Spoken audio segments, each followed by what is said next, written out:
오늘은 하루를 마무리하며 평화로운 잠을 준비할 수 있도록 성령님께 드리는 기도 4가지를 함께 나누고자 합니다. 하루가 저물고 어둠이 찾아올 때 우리는 종종 마음이 복잡해지고 먹먹한 감정에 잠기기도 합니다. 이럴 때 육신뿐 아니라 영혼도 쉼과 안식을 필요로 한다는 사실을 기억하며 오늘 소개할 기도들이 여러분의 마음에 위로와 평안을 가져다 주길 바랍니다. 첫 번째는 감사의 기도입니다. 오늘 하루 하나님께서 어떻게 여러분을 인도하셨는지 마음에 떠올려 보십시오. 시편 100편 4절에서는 감사함으로 그의 문에 들어가며 찬송함으로 그의 궁정에 들어가서 그에게 감사하며 그의 이름을 송축할지어다라고 말씀합니다. 사랑과 자비가 넘치시는 하나님 아버지, 오늘 하루도 저를 굳건히 붙들어 주시고 크신 은혜로 인도해 주심에 온 마음 다해 감사드립니다. 아침에 눈을 뜰 수 있는 건강과 가족의 평안, 그리고 일상 속에서 만난 사람들과의 따뜻한 교류까지 모든 순간순간에 함께 하시며 도우신 주님의 사랑을 깊이 느낍니다. 때로는 바쁜 일상과 마음의 무거움에 감사하는 마음을 잊기도 하였지만 오늘 이렇게 조용히 돌아보니 그동안 받았던 수많은 축복들이 떠오릅니다. 어려움 속에서도 포기하지 않도록 붙들어 주시고 두려움과 걱정 속에서도 평안을 주신 은혜에 감사드립니다. 주님, 저의 부족함에도 불구하고 흔들리지 않도록 견고한 믿음 주시고 말과 행동으로 주님의 사랑을 나타낼 수 있는 은혜를 부어주소서. 오늘 하루 중 내가 놓친 감사의 순간들도 깨닫게 하시고 내 안에 감사하는 마음을 새롭게 심어주시길 기도합니다. 감사의 기도를 통해 제 마음이 더욱 주님께 가까워지고 불안과 근심을 내려놓으며 진정한 평화를 누리게 하소서. 주님의 은혜와 보호하심 안에서 잠자리가 평안하며 내일 아침 새로운 소망과 힘으로 하루를 시작할 수 있도록 인도하여 주소서. 주님의 크신 사랑과 자비를 신뢰하며 예수 그리스도의 이름으로 이 감사를 올려드립니다. 아멘. 사랑하는 성도 여러분, 오늘은 감사의 기도에 대해 함께 생각해 보고자 합니다. 우리의 신앙생활에서 감사는 얼마나 중요한지 성경 곳곳에서 그 귀한 가르침을 발견할 수 있습니다. 하나님께서 우리에게 베푸신 은혜를 인정하고 감사하는 마음으로 기도하는 것이야말로 참된 믿음의 표현입니다. 첫째, 10명의 나병 환자 이야기를 기억합시다. 누가복음 17장 11에서 19절. 예수님께서 10명의 나병 환자를 깨끗하게 하셨을 때 단 한 사람만이 돌아와 감사의 기도를 드렸습니다. 이 한 사람의 감사는 단순한 감사가 아니라 자신의 몸뿐 아니라 영혼까지 회복된 것을 깨닫는 참된 믿음에서 나온 기도였습니다. 여기서 우리는 감사가 삶의 태도이자 하나님께 대한 온전한 신뢰임을 배웁니다. 둘째, 다윗 왕의 감사 기도를 생각해 보십시오. 시편 103편. 다윗은 하나님께서 자신에게 베푸신 모든 은혜를 세세히 기억하며 감사를 드렸습니다. 병에서 회복시키시고 죄를 용서하시며 생명을 보존하시는 하나님의 사랑에 대한 찬양이 그의 기도에 가득했습니다. 다윗의 기도를 통해 우리도 삶의 크고 작은 축복을 기억하며 마음을 다해 감사하는 법을 배워야 합니다. 셋째, 하나님의 공급하심에 대한 감사도 빼놓을 수 없습니다. 예수님께서 제자들에게 오병이어의 기적을 행하셨을 때 요한복음 6장 떡과 물고기를 들고 감사의 기도를 드리신 후 나누셨습니다. 감사는 하나님의 기적과 공급을 인정하는 행동이며 우리의 부족함도 채워주시는 하나님을 신뢰하는 고백입니다. 우리도 삶의 모든 영역에서 하나님의 공급하심을 믿고 감사해야 할 것입니다. 마지막으로 바울 사도가 고린도후서 9장 15절에서 하나님께 감사함이 크도다라고 고백한 것처럼 모든 것의 근원이신 하나님께 감사하는 삶은 신앙인의 가장 아름다운 모습입니다. 감사는 하나님과 우리의 관계를 더욱 깊게 하며 삶의 기쁨과 평안을 가져옵니다. 사랑하는 성도 여러분, 감사의 기도는 그저 형식적인 말이 아닙니다. 우리 마음 깊은 곳에서 우러나오는 하나님 사랑에 대한 고백이며 우리가 받은 은혜를 잊지 않겠다는 다짐입니다. 오늘 이 시간 우리가 받은 축복을 기억하며 감사의 기도로 하나님 앞에 나아갑시다. 감사하는 마음이 여러분의 가정과 일터, 그리고 교회에 넘치는 은혜와 축복으로 임하기를 진심으로 기도합니다. 우리는 일상 속 작은 순간조차 하나님의 은혜로 누리고 있음을 종종 잊곤 합니다. 예를 들어 아침에 무사히 일어나 가족과 건강한 하루를 보낼 수 있었던 것, 일터에서 만난 사람들과의 작은 대화, 바로 그 자체가 하나님의 축복입니다. 이스라엘 백성들이 광야에서 매일 만나를 받으며 그 은혜를 잊고 불평했던 것처럼 우리도 반복되는 일상에서 감사의 마음을 놓치지 않는 것이 중요합니다. 감사는 우리의 불안을 잠재우고 마음을 안정시키는 영적 힘이 됩니다.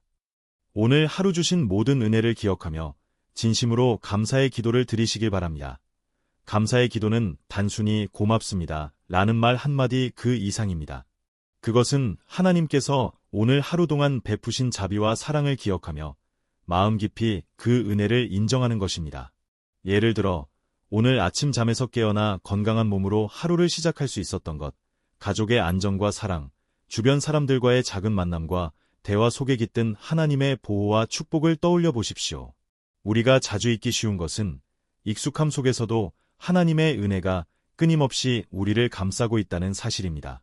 출애굽기 16장에 나오는 이스라엘 백성처럼 광야에서 만나를 받으며 하루하루 살아났던 것처럼 우리 역시 일상의 반복 속에서 하나님께서 허락하신 평범한 하루하루가 얼마나 귀한 축복인지 깨달아야 합니다. 감사의 기도를 드릴 때 단순히 감사의 마음만을 표현하는 것이 아니라 그 감사를 통해 우리의 마음속에 뿌리 깊은 평안과 안정이 자리 잡게 됩니다. 불안과 걱정이 밀려올 때 오늘 하나님께서 행하신 선하심과 보호하심을 기억하는 감사의 마음은 우리를 다시 하나님께로 이끌고 그분의 크신 손길 아래서 쉬게 합니다. 특히 시편 100편 4절의 말씀처럼 감사함으로 그의 문에 들어가며 찬송함으로 그의 궁정에 들어가서 그에게 감사하며 그의 이름을 송축할지어다라고 고백할 때 우리는 하나님과 더욱 가까워지고 그분의 임재 안에서 내면의 평화를 경험하게 됩니다. 밤이 깊어갈수록 조용한 마음으로 하나님께 올리는 감사의 기도는 오늘 하루의 모든 크고 작은 일들을 하나님께 맡기고 그분의 은혜를 온전히 신뢰하는 신앙의 표현입니다. 이 기도를 통해 마음이 평화로워지고 포근한 안식을 준비하는 영적 준비가 이루어집니다. 예를 들어 직장에서 예상치 못한 문제로 마음이 무거웠더라도 그 가운데 누군가의 격려나 작은 도움의 손길을 받은 순간을 떠올려 보십시오. 그 순간이 하나님께서 보내신 위로임을 깨닫는 것이 감사의 시작입니다. 또한 가족이나 친구와 나눈 진솔한 대화, 건강하게 오늘 하루를 마칠 수 있음에 대한 감사 또한 우리의 영혼을 살찌우는 귀한 선물입니다. 감사의 기도는 우리를 하나님과 더욱 가까이 이끌어가며 세상의 걱정과 불안에서 벗어나 신뢰와 평안 안에 머무르게 합니다. 그 과정에서 우리의 시선은 문제보다 크신 하나님께로 향하고 하나님께서 주신 평화가 마음 구석구석에 스며들게 됩니다. 또한 감사의 기도는 겸손함을 배우는 길이기도 합니다. 우리가 가진 모든 것, 건강, 안전, 사랑, 이 하나님의 선물임을 인정할 때 자만심이나 불평 대신 겸손한 마음으로 삶을 살아갈 수 있습니다. 시편 107편 1절 말씀처럼 여호와께 감사하라 그는 선하시며 인자하심이 영원함이로다를 마음속 깊이 새기며 기도할 때 하나님께서 우리를 끝까지 지켜주신다는 믿음이 자라납니다. 마지막으로 감사의 기도는 우리의 영혼을 새롭게 하고 내일을 향한 희망을 키워줍니다. 오늘의 고단함과 어려움을 내려놓고 하나님의 자비와 은혜를 맞이하는 마음은 내일을 살아갈 힘과 용기가 됩니다. 이 평화로운 마음으로 잠자리에 들 때 우리의 영혼은 진정한 쉼을 경험합니다. 두 번째는 회개의 기도입니다. 하루를 돌이켜보며 내가 하나님의 마음의 기쁨이 되었는지 혹은 부족한 점은 없었는지 성찰하는 시간이 필요합니다. 요한일서 1장 9절에서는 만일 우리가 우리 죄를 자백하면 저는 미쁘시고 우리 죄를 사하시며 모든 불의에서 우리를 깨끗하게 하실 것이다 라고 약속하십니다. 성경 속 다윗 왕도 자신의 죄를 은폐하려다 선지자 나단에게 책망받고 진심으로 고백하였습니다. 내가 여호와께 죄를 범하였노라는 짧은 고백 속에 진정한 회개의 본질이 담겨 있습니다. 회개는 무거운 죄의 짐을 하나님께 맡기고 새로운 마음으로 다시 일어서는 신뢰의 표현입니다. 시편 신한편 10절 말씀처럼 하나님이여 내 속에 정한 마음을 창조하시고 내 안에 정직한 영을 새롭게 하소서라고 고백할 때 우리의 영혼은 정결함을 얻고 하나님께 더욱 가까이 나아갈 수 있습니다. 하나님 아버지, 오늘 하루를 돌아보니 제 마음과 행동이 항상 주님을 기쁘시게 하지 못했음을 고백합니다. 때로는 이기적인 마음에 빠져 사랑을 잃었고 무심코 한 말과 행동으로 주변 사람들에게 상처를 주기도 하였습니다. 또한 주님의 뜻과 다르게 제 마음대로 행하며 죄의 무게를 더해온 제 자신을 바라보니 무거운 죄책감과 죄의 짐이 마음을 짓누릅니다. 하지만 주님, 시편 신한편 17절의 말씀처럼 하나님께서는 상한 마음과 부서진 영혼을 멸시하지 아니하시나이다 라는 약속을 믿고 오늘 이 마음을 온전히 주님 앞에 내려놓습니다.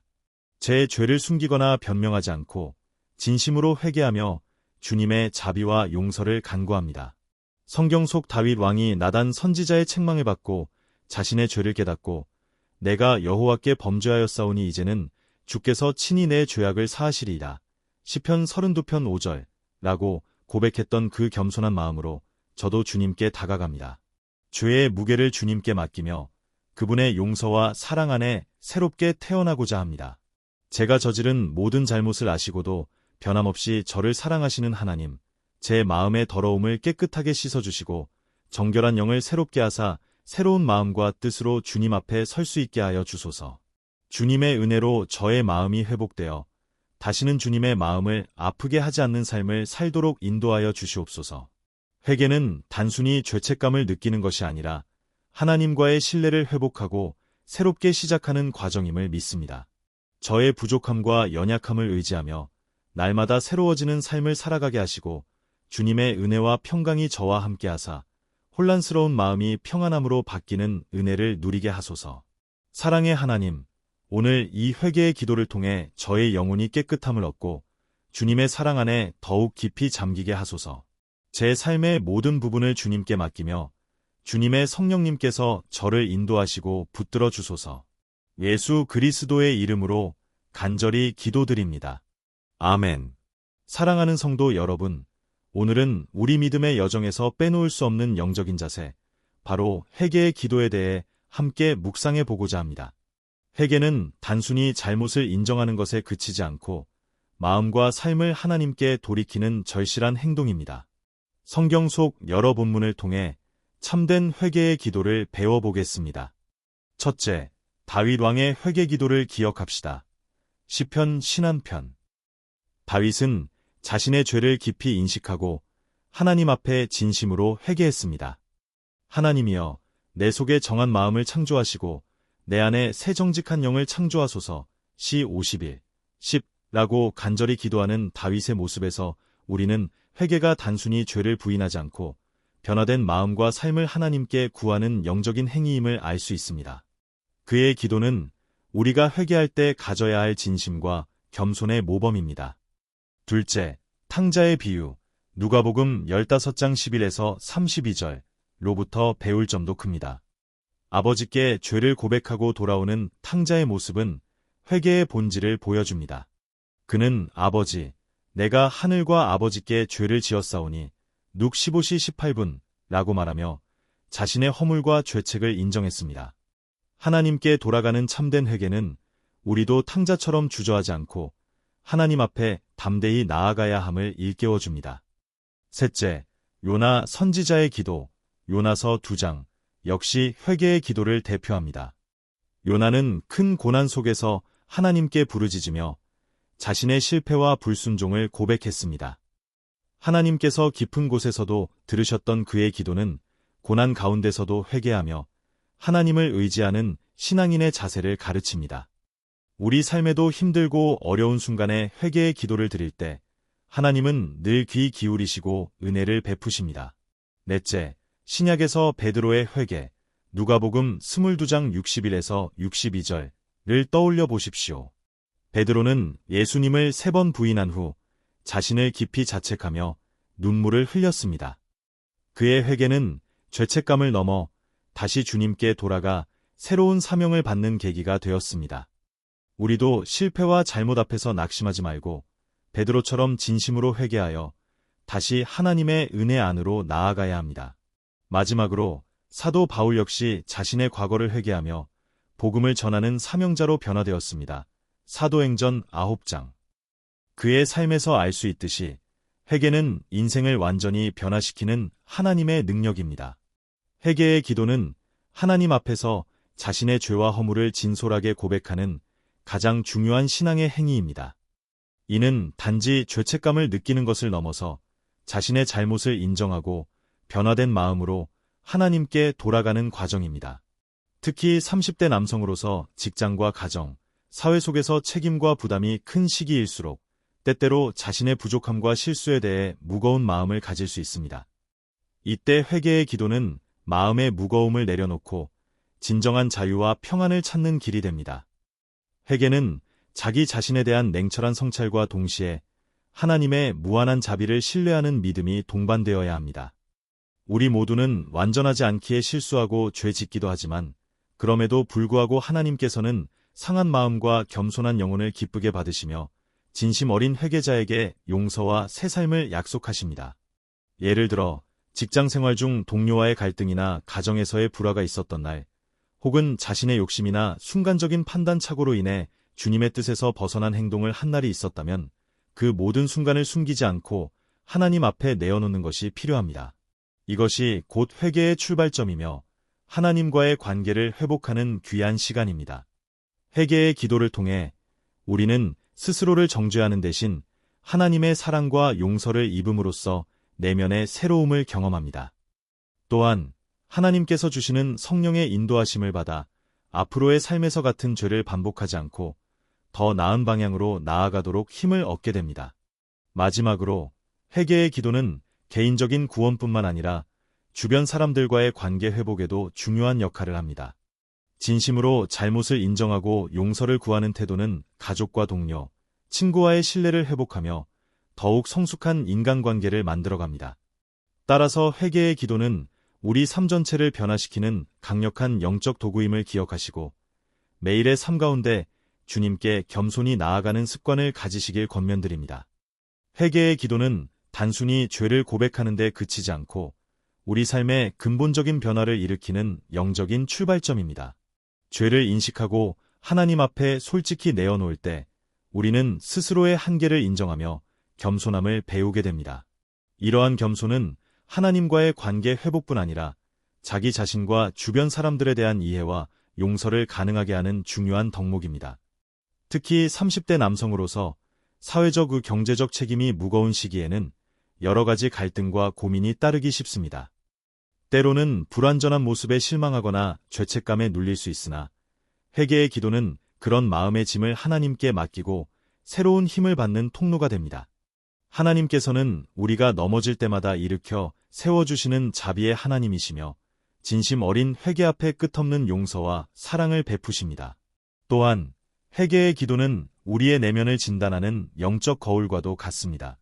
일상에서 반복되는 실수와 잘못된 습관을 발견하고 그것을 개선하기 위한 의지를 다지게 합니다. 이 과정은 스스로를 변화시키는 데 필요한 힘과 지혜를 주님께 구하며 우리의 삶이 점차 하나님 뜻에 부합하도록 정돈해가는 중요한 여정입니다. 회개의 기도를 할 때는 다음과 같은 마음가짐을 갖는 것이 도움이 됩니다. 진심 어린 고백, 자신의 잘못을 숨기거나 포장하지 않고 있는 그대로 하나님께 이야기하는 겸손함, 용서에 대한 믿음, 하나님께서 우리의 진실된 회개를 기쁘게 받으시며 죄를 사하시고 새로운 시작을 허락하신다는 신뢰, 변화에 대한 결단, 같은 실수를 반복하지 않도록 마음을 다잡고 구체적으로 삶을 개선하려는 의지, 하나님과의 친밀한 관계 회복, 회개를 통해 멀어진 하나님과의 관계를 회복하고 더욱 깊은 신앙생활로 나아가기 위한 노력.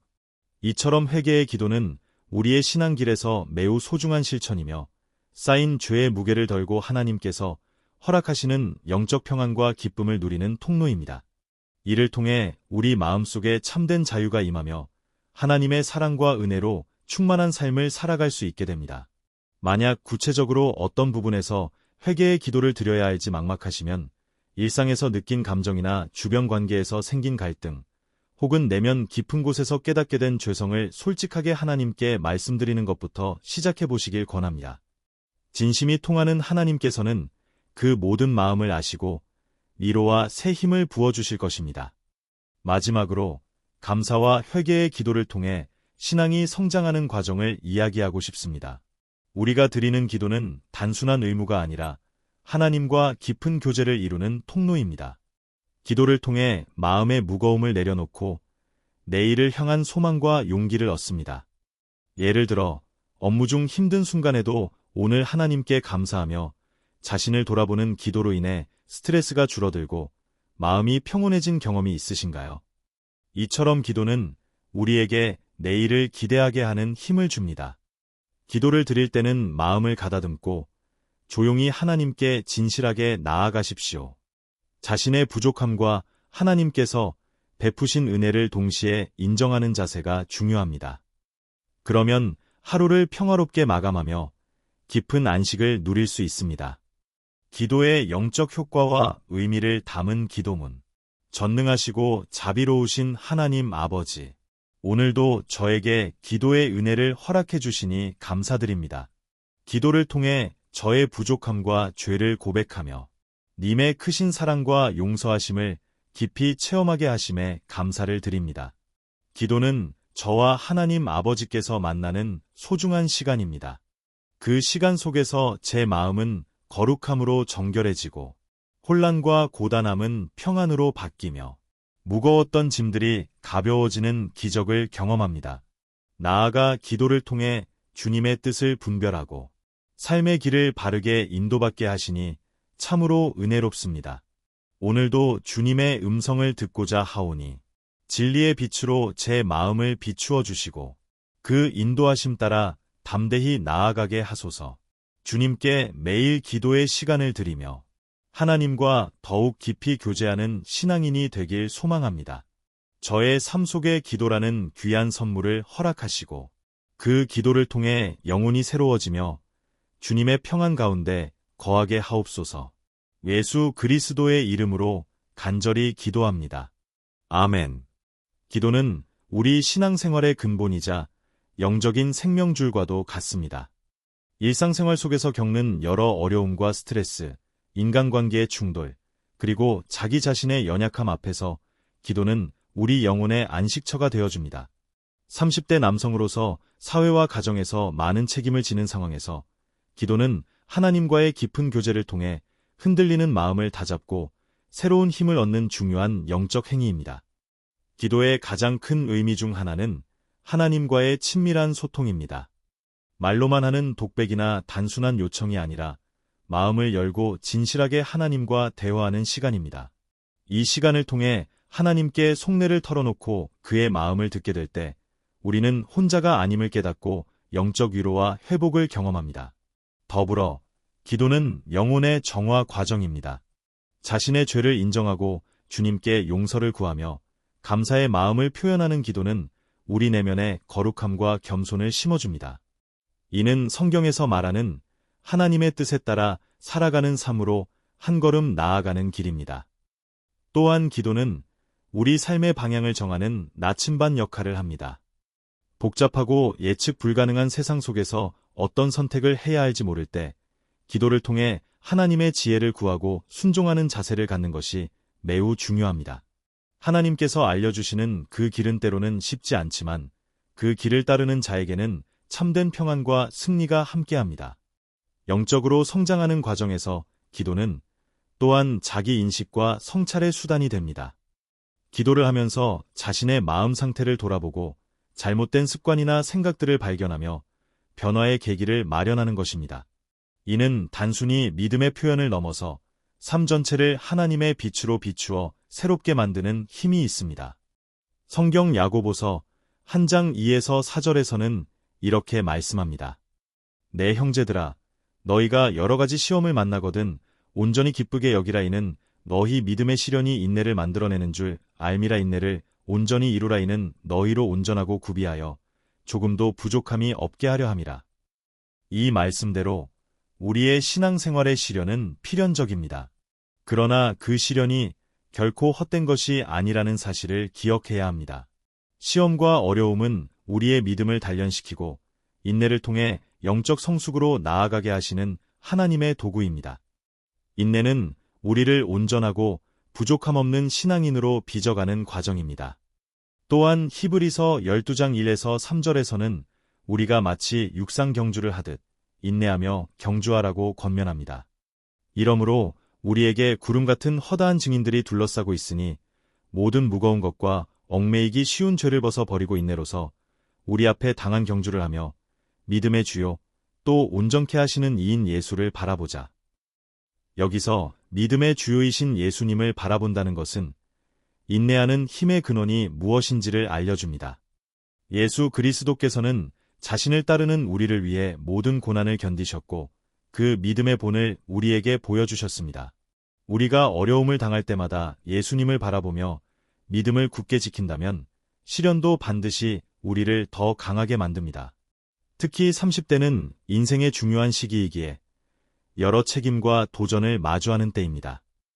이때 신앙 안에서 인내하며 믿음을 지키는 것이 얼마나 소중한지 다시 한번 마음에 새기시기 바랍니다. 인내는 단순히 참고 견딘다는 의미를 넘어서 하나님께서 일하시는 놀라운 통로가 됩니다. 사랑하는 성도 여러분, 오늘 이 말씀을 통해 여러분 각자의 삶 속에서 만나는 시련과 시험이 결코 허망하지 않음을 믿으시길 바랍니다. 인내하며 믿음을 지키는 가운데 하나님께서 여러분을 온전하고 강한 그리스도인으로 세워가실 것입니다. 전능하신 하나님 아버지, 당신께서 오늘도 저희를 사랑으로 붙들어 주심에 감사드립니다. 삶의 무게와 시험 가운데 때로는 흔들리고 지치기도 하지만 주님께서 주시는 믿음과 인내로 저희를 강하게 세워주시옵소서. 하나님, 야고보서 말씀처럼 시험을 기쁘게 여기며 인내함으로써 저희 믿음이 더욱 단단하게 자라나게 하시고 온전하고 부족함 없는 그리스도인이 되도록 인도하여 주시옵소서.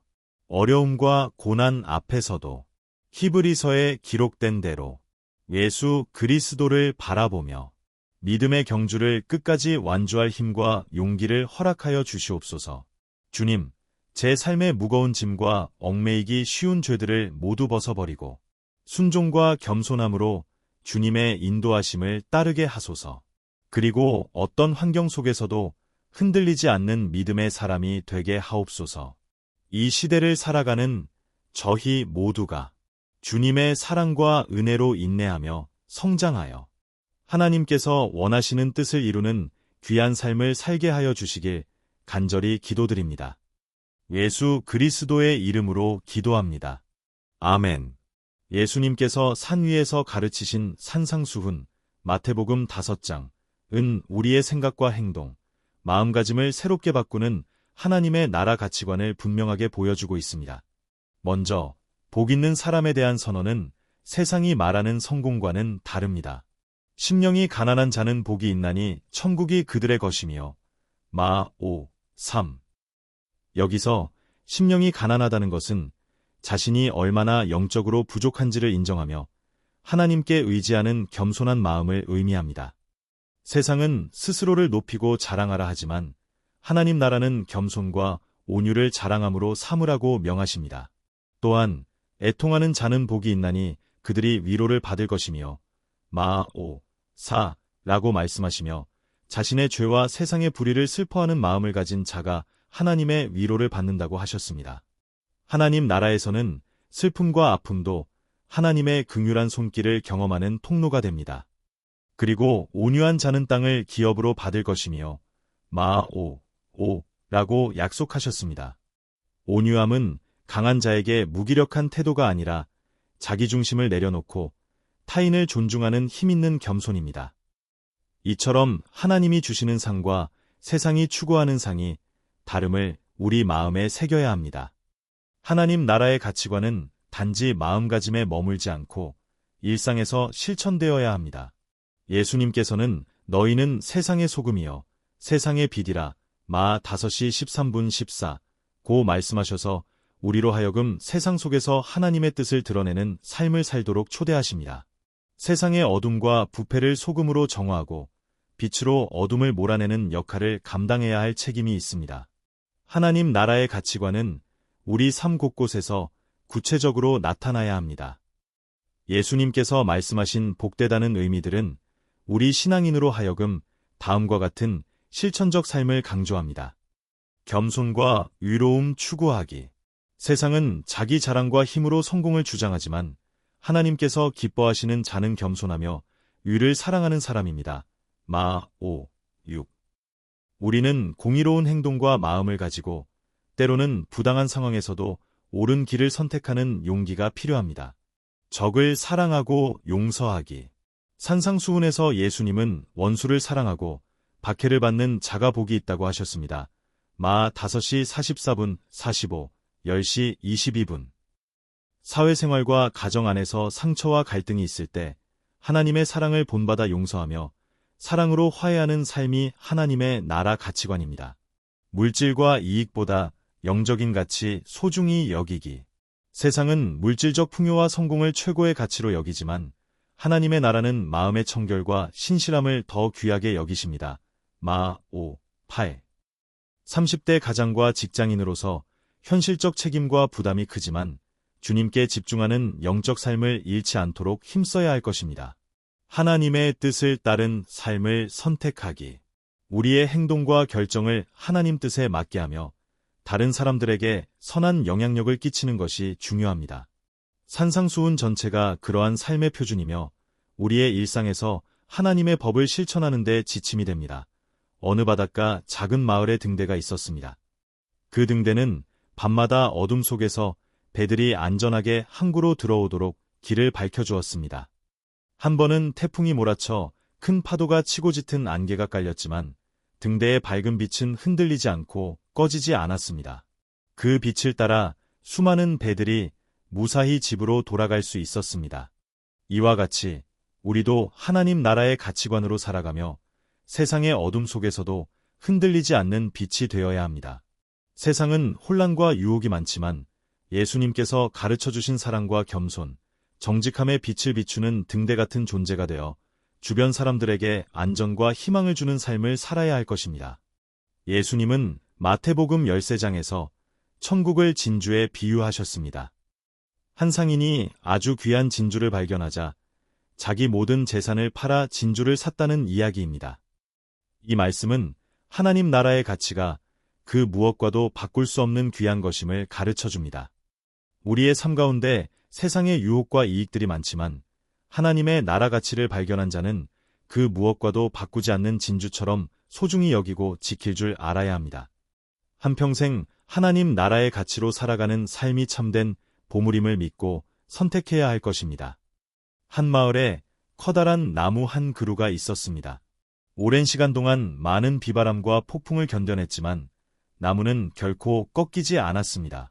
오히려 바람에 의해 뿌리가 깊게 뻗어나가고 더 단단해졌습니다. 이 나무처럼 우리도 세상의 어려움과 고난 앞에서 하나님 나라의 가치관으로 굳건히 서야 합니다. 인생의 폭풍우가 찾아와도 흔들리지 않고 겸손과 믿음으로 뿌리를 내리며 더 강해지는 신앙인이 되어야 합니다. 어느 날 어부가 바다에서 고기를 잡으려고 하루 종일 그물을 던지고 기다렸습니다. 처음에는 아무것도 잡히지 않아 속상했지만 그는 참고 또 참으며 기다렸습니다. 결국 큰 고깃대를 잡아 올렸습니다. 이처럼 신앙생활도 인내가 필요합니다.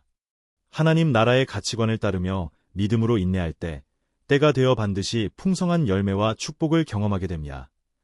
두 친구가 사소한 오해로 인해 심하게 다투었습니다. 서로 말을 하지 않고 멀어졌지만 한 친구가 먼저 용서를 청하고 다가갔습니다. 결국 둘은 화해하고 오히려 이전보다 더 깊은 신뢰와 사랑을 나누게 되었습니다. 하나님 나라에서 사랑과 용서는 매우 중요한 가치입니다. 우리도 어렵고 상처받았을 때 먼저 손 내밀어 사랑으로 화해하고 용서하며 관계를 회복하는 삶을 살아야 합니다. 예수님께서 비유하신 것처럼 두 사람이 집을 지었습니다. 한 사람은 모래밭 위에 집을 지었고 다른 한 사람은 반석 위에 지었습니다.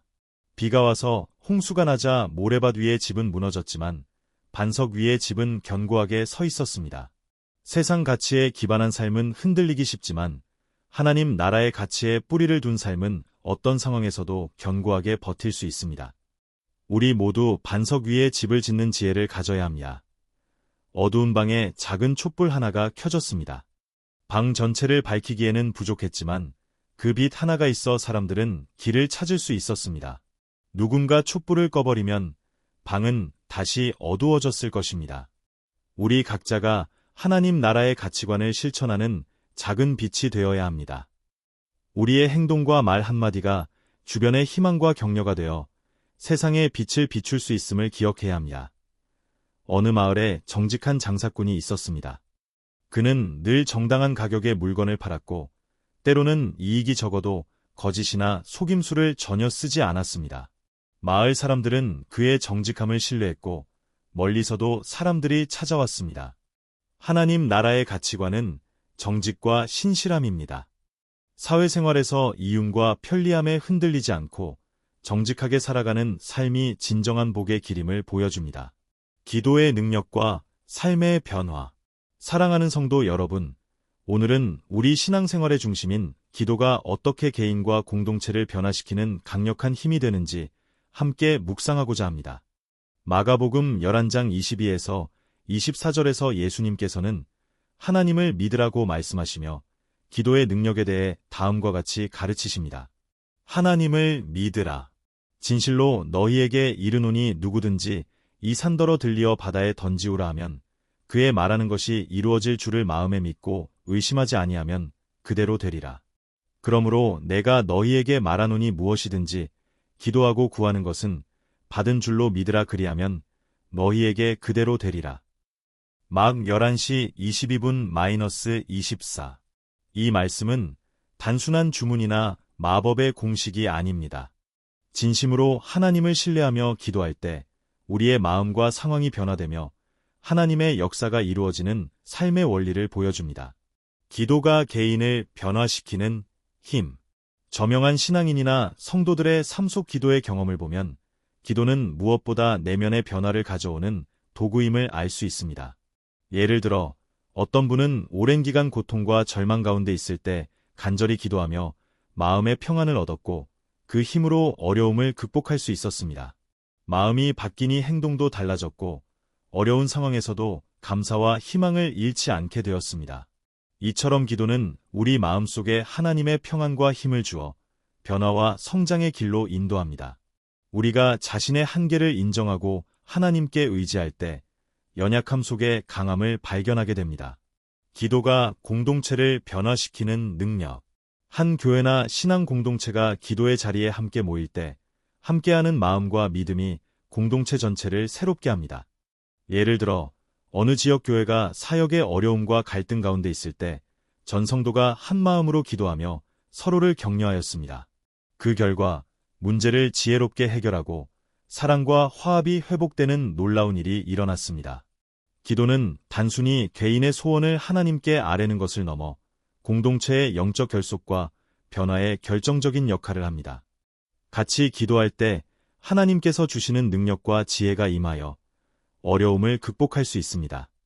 성령님이 우리가 기도할 때 반응하심에 대하여. 사랑하는 성도 여러분, 기도할 때 하나님께서 우리와 소통하시는 놀라운 은혜 가운데 성령님의 역할을 빼놓을 수 없습니다. 성령님은 우리의 기도를 듣고 그 기도 속에 함께 역사하시며 우리의 마음과 영혼을 감동시키십니다. 성경 로마서 8장 26절은 우리의 연약함을 도우시려고 성령이 친히 말할 수 없는 탄식으로 우리를 위해 간구하시느니라 라고 말씀하십니다. 이는 우리가 말로 제대로 표현할 수 없는 부분까지도 성령님께서 채워주시고 하나님께 간구해 주신다는 뜻입니다. 또한 성령님은 우리의 영혼을 깨끗하게 하시고 기도의 방향과 내용을 인도하십니다.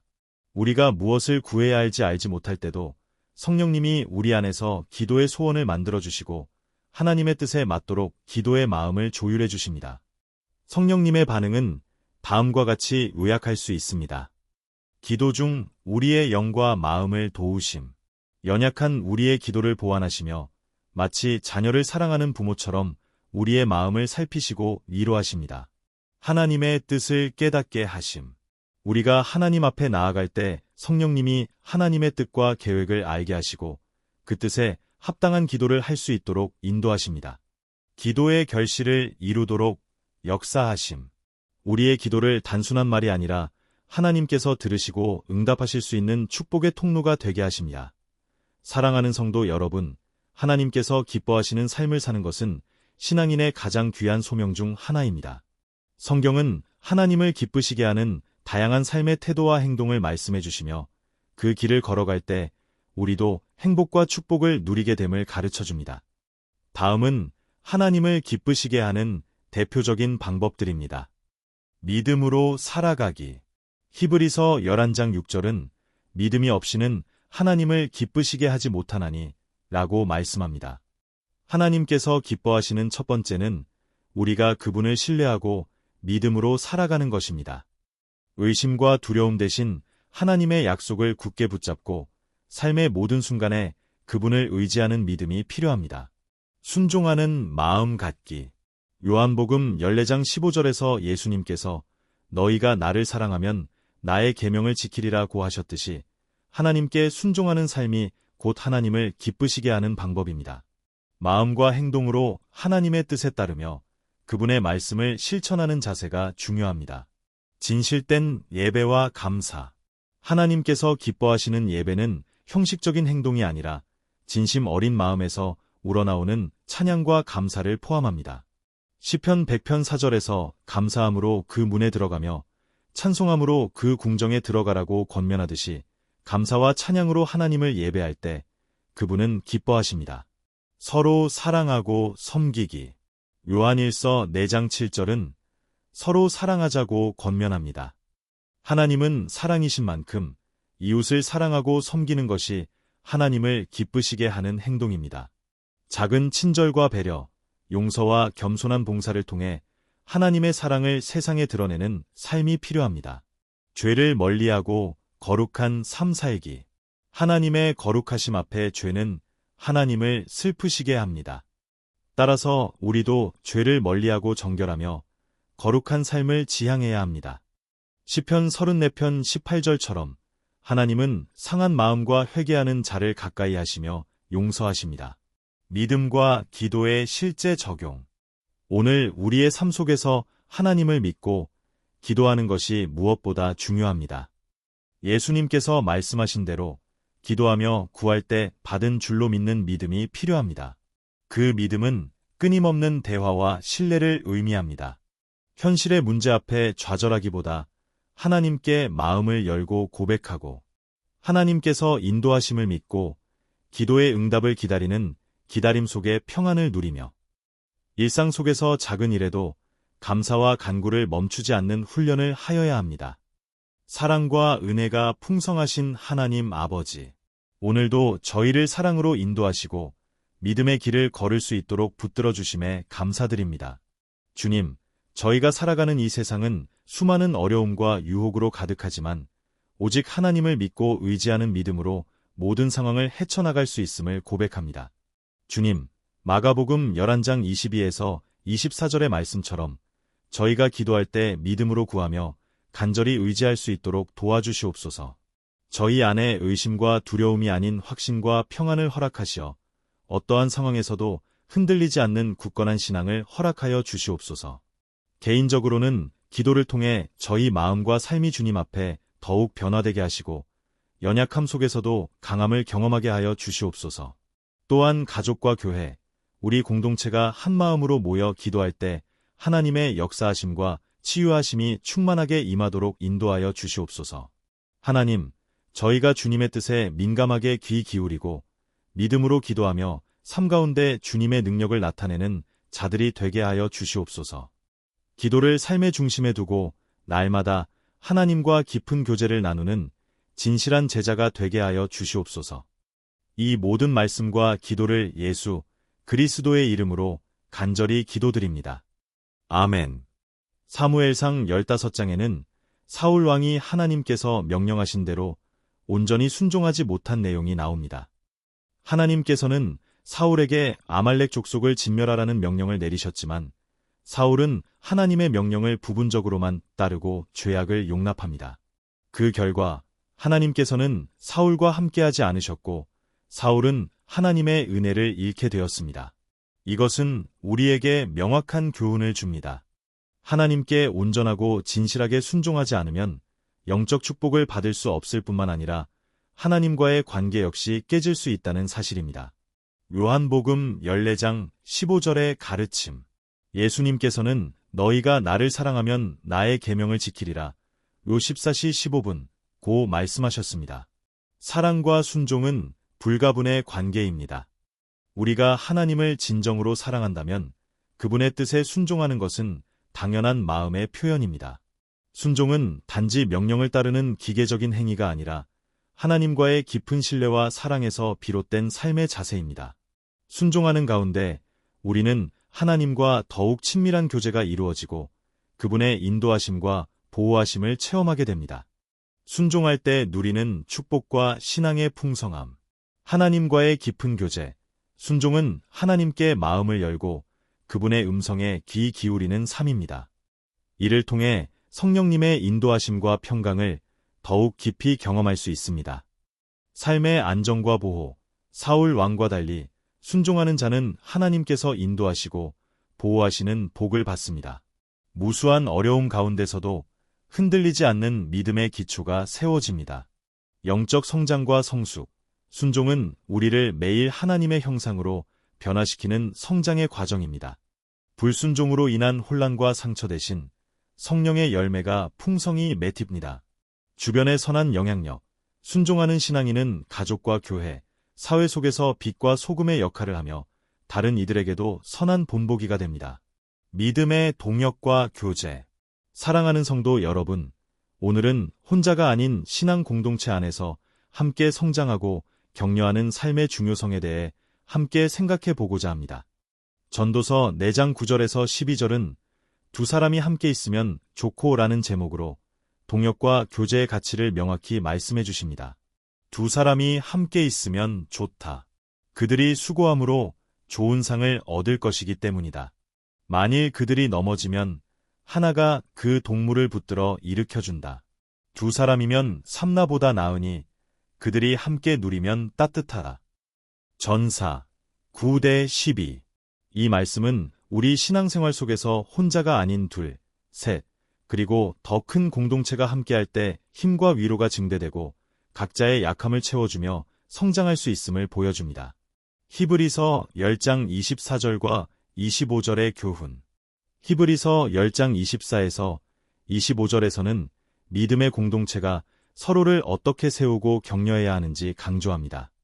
서로를 살피어 사랑과 선한 일을 격려하며 모이기를 패하지 말고 오직 권면하라.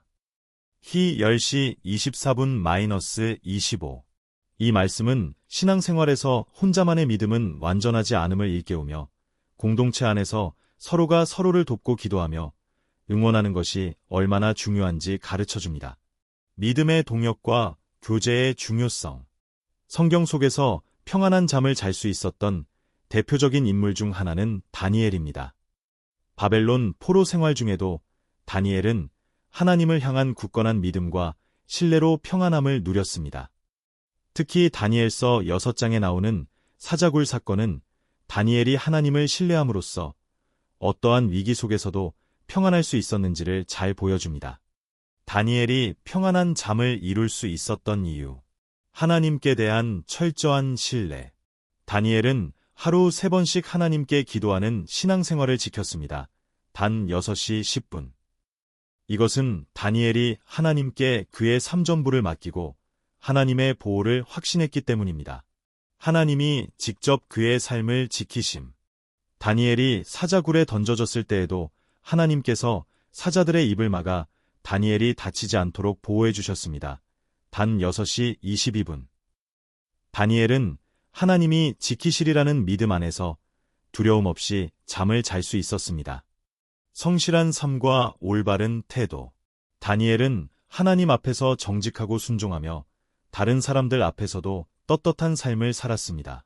이런 삶이 결국 하나님께서 평안을 주시는 근거가 되었습니다. 개인의 신앙은 때로 흔들리고 약해질 수 있으나 신앙 공동체 안에서는 서로의 믿음을 굳건히 세워주고 넘어질 때 일으켜 세우는 복이 있습니다. 위로와 격려. 삶의 고난과 어려움 속에서 혼자 감당하기 쉽지 않지만 함께 기도하고 나누는 과정에서 하나님의 위로와 평강을 경험하게 됩니다. 책임과 연대감. 신앙은 개인의 사적인 영역뿐 아니라 공동체적 책임과 연대 속에서 완성됩니다. 서로를 위해 기도하고 선한 권면과 교제가 신앙 성숙에 큰 힘이 됩니다. 복음의 확장. 함께하는 공동체가 연합될 때 복음의 힘이 세상을 향해 더 크게 나타나게 됩니다. 함께 동역함으로써 더 넓은 사명을 감당할 수 있습니다. 오늘 우리는 기도의 능력과 삶의 변화, 하나님께 순종하는 삶, 그리고 믿음의 동역과 교제라는 세 가지 중요한 신앙의 주제를 함께 묵상하였습니다. 기도는 우리 삶을 하나님과 깊이 연결시키며 절망 속에서도 소망을 품게 하는 능력입니다. 마가복음 11장 22에서 24절의 말씀처럼 진심으로 믿고 기도할 때 하나님께서 응답하시고 우리의 삶을 새롭게 하십니다. 또한 사무엘상 15장과 요한복음 14장 15절의 가르침에서 보았듯이 하나님께 순종하는 삶은 신앙의 근본이며 그 순종을 통해 우리는 하나님과 더욱 친밀해지고 그분의 축복과 인도를 누리게 됩니다.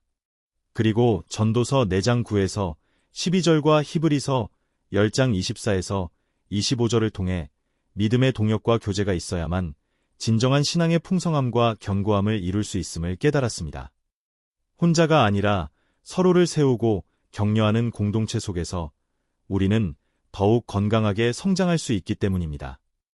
이 모든 진리는 우리의 일상과 신앙 여정 속에서 실천되어야 할 귀한 삶의 원리입니다. 신앙생활을 하면서 때로는 어려움과 시험, 흔들림이 찾아올 수 있습니다. 그러나 하나님께 굳게 붙잡힘으로써 흔들리지 않는 믿음을 지키는 것은 매우 중요합니다. 아래의 방법들을 통해 흔들리지 않는 굳건한 믿음을 견고히 세우실 수 있기를 권면합니다. 말씀 속에 거하기. 성경 말씀은 믿음의 반석입니다. 로마서 10장 17절은 믿음은 들음에서 나며 들음은 그리스도의 말씀으로 말미암았느니라고 말씀합니다. 매일 하나님 말씀을 읽고 묵상하며 그 말씀을 마음에 새길 때 믿음이 자라나고 흔들리지 않습니다. 끊임없는 기도 생활. 성령님께 의지하여 기도할 때 마음이 강건해지고 하나님과의 교제가 깊어집니다. 어려울 때마다 기도로 하나님께 힘과 지혜를 구하며 하나님께 마음을 드리는 습관을 가지시길 바랍니다. 믿음의 공동체와 교제하기. 히브리서 10장 25절은 서로 모이기를 패하는 일이 없도록 하라고 하십니다. 교회와 믿음의 동역자들과 함께하며 서로 격려하고 기도해 줄 때 시험과 흔들림을 이겨낼 힘을 얻게 됩니다. 하나님의 신실하심을 기억하기. 과거에 경험한 하나님의 은혜와 응답을 기억하며 감사할 때 믿음이 굳건해집니다. 시편 77편 11절처럼 내가 여호와의 행하신 일을 기억하며 주의 옛적하신 일을 묵상하리로다 라는 자세가 필요합니다. 시험과 어려움을 믿음의 성장 기회로 삼기. 야고보서 1장 2, 3절은 여러 가지 시험을 만나거든 온전히 기쁘게 여기라. 이는 시험을 견디어낸 자가 온전하고 구비하여 조금도 부족함이 없게 되려 함이라 하셨습니다. 어려움이 오히려 믿음을 단단하게 만드는 과정임을 믿고 인내하며 하나님을 신뢰하세요. 사랑하는 성도 여러분, 오늘 우리는 하나님 나라에 대해 깊이 묵상하며 하나님의 성품과 그분의 통치하심에 대해 생각해 보고자 합니다. 하나님 나라는 단순히 한 장소를 말하는 것이 아니라 우리 신앙의 근본과 성경 전체의 중심 주제 중 하나입니다. 하나님 나라는 무엇인가? 먼저 하나님 나라는 무엇인지 성경의 말씀을 통해 살펴보겠습니다. 예수님께서 복음을 전하시면서 여러 번 언급하신 하나님 나라는 하나님께서 다스리시고 통치하시는 영적 영역을 뜻합니다. 시편 103편 19절은 여호와께서 그 보좌에 앉으시고 그의 왕권으로 만물을 다스리시며 라고 말함으로써 하나님이 온 우주를 다스리는 절대적인 왕이심을 가르쳐줍니다. 하나님 나라는 우리 마음속에 임하는 나라입니다. 누가복음 17장 20절과 21절에서 예수님께서는 바리새인들에게 하나님 나라가 볼만한 것이냐 묻건을 이르시되 하나님 나라가 사람이 볼 수 있게 임하지 아니하느니라. 하나님의 나라는 너희 안에 있느니라 고 말씀하셨습니다. 이는 하나님 나라가 눈에 보이는 외적인 공간이 아니라 믿는 자의 마음과 삶 가운데 임하는 영적 현실임을 의미합니다. 하나님 나라의 시작, 예수 그리스도의 사역. 하나님 나라는 예수 그리스도의 오심으로 이 땅에 가까이 다가왔습니다. 마태복음 4장 17절에서 예수님은 회개하라 천국이 가까웠느니라 고 선포하셨습니다. 천국은 곧 하나님 나라를 의미합니다. 예수님은 십자가와 부활을 통해 죄와 사망의 권세를 이기시고 하나님 나라의 문을 열어주셨습니다.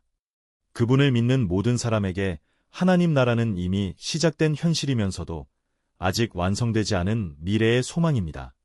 하나님 나라에 들어가는 길은 오직 예수 그리스도를 믿는 믿음뿐입니다. 요한복음 3장 3절에서 예수님께서는 니고데모에게 사람이 거듭나지 아니하면 하나님 나라를 볼 수 없느니라고 말씀하셨습니다. 우리 영혼이 거듭남으로써 하나님 나라에 참여하는 자가 됩니다. 하나님 나라의 성격. 하나님 나라는 다음과 같은 중요한 특징을 가지고 있습니다. 영원한 나라입니다. 다니엘 2장 44절에 그때에 하늘의 하나님께서 한 나라를 세우시리니 라고 기록되어 있듯이 하나님 나라는 인류 역사의 최종 목적지이며 끝이 없는 영원한 나라입니다. 정의와 평화가 이루어집니다. 이사야 9장 7절은 그 재위와 평강의 더함이 무궁하고 라며 하나님 나라가 완전한 평화와 공의를 이루는 나라임을 강조합니다. 죄와 사망이 없는 완전한 상태입니다. 요한계시록 21장 4절은 사망이 없고 애통하는 것이나 곡하는 것이나 아픈 것이 다시 있지 아니하리니라고 하여 하나님 나라의 궁극적 완성을 보여줍니다. 하나님 나라의 삶, 우리의 부르심. 하나님 나라에 들어간 성도는 단지 미래를 기다리는 수동적인 존재가 아니라 이 땅에서 능동적으로 하나님의 통치 아래 사는 자입니다. 예수님은 마태복음 5장에서 산상수훈을 통해 하나님 나라의 백성이 가져야 할 삶의 태도와 가치를 설명하셨습니다. 성도는 이런 삶의 자세를 통해 하나님 나라를 이 땅에 이루는 도구가 됩니다.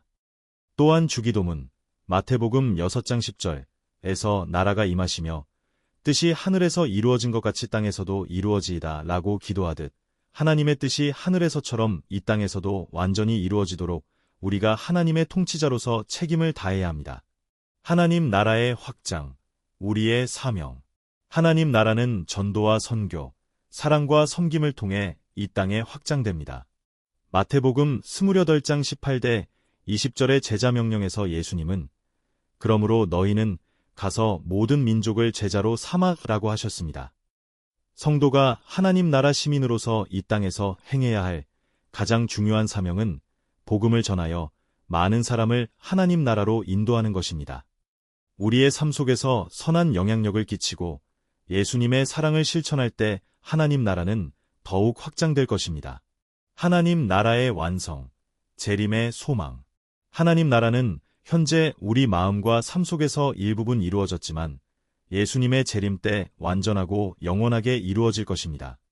요한계시록 21장은 새 하늘과 새 땅, 그리고 새 예루살렘을 묘사하며 하나님 나라의 최종 완성을 보여줍니다. 하나님과 사람이 함께 거하며 하나님께서 그들과 함께 계시기 때문에 모든 눈물을 닦아주시고 다시는 죽음도 없고 슬픔도 없으며 고통도 없는 나라가 바로 우리가 소망하는 하나님 나라입니다. 바쁜 일상 속에서도 기도의 자리를 지키고 하나님의 뜻에 순종하며 사랑하는 믿음의 동역자들과 함께 힘있게 나아가는 여러분이 되시기를 간절히 소망합니다. 그렇게 할 때 하나님께서 주시는 평안과 기쁨 가운데 풍성한 영적 삶을 누리실 것입니다. 하나님께서 여러분 한 분 한 분의 삶과 믿음을 축복하시고 인도하시길 기도합니다. 전능하신 하나님 아버지, 오늘 저희가 나눈 말씀과 묵상을 통해 기도의 능력과 삶의 변화, 순종의 축복, 그리고 믿음의 공동체의 귀함을 다시 한번 마음에 새겼습니다. 이 모든 진리가 저희 삶 가운데 살아 움직이는 신앙의 힘이 되게 하여 주시옵소서. 하나님, 바쁜 일상과 세상의 유혹 속에서도 저희가 기도의 자리를 굳게 지키며 늘 진실한 마음으로 주님을 찾게 하시며 믿음으로 담대히 나아가게 하옵소서. 또한 주님의 명령에 온전히 순종하는 삶을 통해 크신 은혜와 축복을 누리며 하나님과의 관계가 날마다 더욱 깊어지게 인도하여 주시옵소서. 더불어 저희가 혼자가 아니라 동역자와 사랑하는 교회 공동체 안에서 서로 격려하며 사랑을 나누고 세움을 받는 귀한 은혜를 경험하게 하시고 함께 믿음의 열매를 풍성히 맺는 자들이 되게 하여 주시옵소서. 하나님의 사랑과 평강이 저희 삶 가운데 충만히 임하시어 어떤 상황에서도 흔들리지 않고 주님만을 의지하는 굳건한 믿음으로 살아가게 하옵소서. 저희가 어디에 있든지 주님의 빛과 소금으로 세상을 섬기며 주님의 영광을 드러내는 자들이 되기를 간절히 기도합니다. 예수 그리스도의 이름으로 기도드립니다. 아멘. 또한 주기도문 마태복음 6장 10절에서 나라가 임하시며 뜻이 하늘에서 이루어진 것 같이 땅에서도 이루어지이다 라고 기도하듯 하나님의 뜻이 하늘에서처럼 이 땅에서도 완전히 이루어지도록 우리가 하나님의 통치자로서 책임을 다해야 합니다. 하나님 나라의 확장, 우리의 사명. 하나님 나라는 전도와 선교, 사랑과 섬김을 통해 이 땅에 확장됩니다. 마태복음 28장 18대 20절의 제자명령에서 예수님은 그러므로 너희는 가서 모든 민족을 제자로 삼아라고 하셨습니다. 성도가 하나님 나라 시민으로서 이 땅에서 행해야 할 가장 중요한 사명은 복음을 전하여 많은 사람을 하나님 나라로 인도하는 것입니다. 우리의 삶 속에서 선한 영향력을 끼치고 예수님의 사랑을 실천할 때 하나님 나라는 더욱 확장될 것입니다. 하나님 나라의 완성, 재림의 소망. 하나님 나라는 현재 우리 마음과 삶 속에서 일부분 이루어졌지만 예수님의 재림 때 완전하고 영원하게 이루어질 것입니다. 요한계시록 21장은 새 하늘과 새 땅, 그리고 새 예루살렘을 묘사하며 하나님 나라의 최종 완성을 보여줍니다. 하나님과 사람이 함께 거하며 하나님께서 그들과 함께 계시기 때문에 모든 눈물을 닦아주시고 다시는 죽음도 없고 슬픔도 없으며 고통도 없는 나라가 바로 우리가 소망하는 하나님 나라입니다. 바쁜 일상 속에서도 기도의 자리를 지키고 하나님의 뜻에 순종하며 사랑하는 믿음의 동역자들과 함께 힘있게 나아가는 여러분이 되시기를 간절히 소망합니다. 그렇게 할 때 하나님께서 주시는 평안과 기쁨 가운데 풍성한 영적 삶을 누리실 것입니다. 하나님께서 여러분 한 분 한 분의 삶과 믿음을 축복하시고 인도하시길 기도합니다. 전능하신 하나님 아버지, 오늘 저희가 나눈 말씀과 묵상을 통해 기도의 능력과 삶의 변화, 순종의 축복, 그리고 믿음의 공동체의 귀함을 다시 한번 마음에 새겼습니다. 이 모든 진리가 저희 삶 가운데 살아 움직이는 신앙의 힘이 되게 하여 주시옵소서. 하나님, 바쁜 일상과 세상의 유혹 속에서도 저희가 기도의 자리를 굳게 지키며 늘 진실한 마음으로 주님을 찾게 하시며 믿음으로 담대히 나아가게 하옵소서. 또한 주님의 명령에 온전히 순종하는 삶을 통해 크신 은혜와 축복을 누리며 하나님과의 관계가 날마다 더욱 깊어지게 인도하여 주시옵소서. 더불어 저희가 혼자가 아니라 동역자와 사랑하는 교회 공동체 안에서 서로 격려하며 사랑을 나누고 세움을 받는 귀한 은혜를 경험하게 하시고 함께 믿음의 열매를 풍성히 맺는 자들이 되게 하여 주시옵소서. 하나님의 사랑과 평강이 저희 삶 가운데 충만히 임하시어 어떤 상황에서도 흔들리지 않고 주님만을 의지하는 굳건한 믿음으로 살아가게 하옵소서. 저희가 어디에 있든지 주님의 빛과 소금으로 세상을 섬기며 주님의 영광을 드러내는 자들이 되기를 간절히 기도합니다. 예수 그리스도의 이름으로 기도드립니다. 아멘.